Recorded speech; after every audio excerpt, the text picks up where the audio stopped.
Aku jan cara duwe bojo ngene ana ora mangan sesasi betah. Lah ngapusi. Ngapusi. Kandhane kok ora mangan sego sesasi betah. Rek iso ngapusi sing lakone aku apa kowe? Jajal. Wis krungu suarane empuk dadi wetengku wareg. Mergo apa ngono? Jajal teko. Mangan roti. Endi rotine? Hah? Endi roti? Urung teko kok. Heeh, dilanjutno, Mbok. Nangis ati ku kesiksa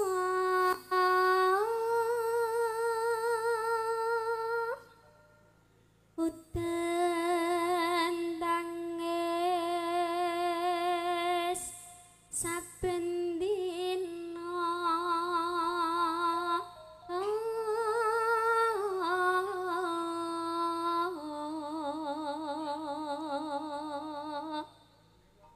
tega nglarani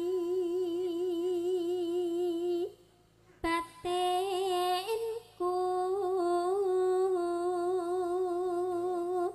hatiku tambah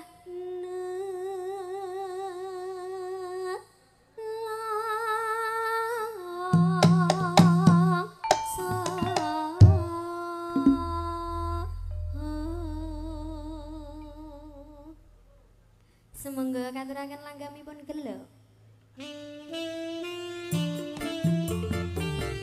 Katur kejo watang panggemar Kisma Buana Campur Sari. Ing dalu punika dalam acara kangen manggung bersama paguyuban Sorot Ratang. Anu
engko ya penak tenan ya. Heeh. Ora iso lali nak masalah iki kok.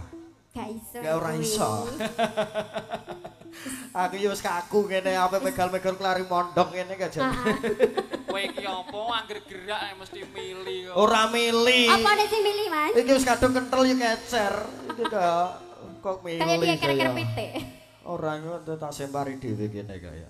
Iki karesine ditutup Kayak ngene lelakonku piyen apa tak dadekku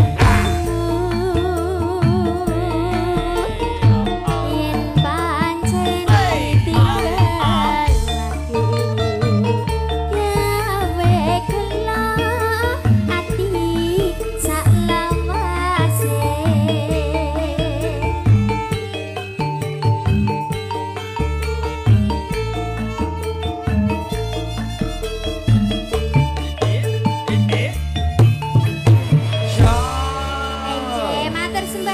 Mas Edi. Aji matur sembah nuwun.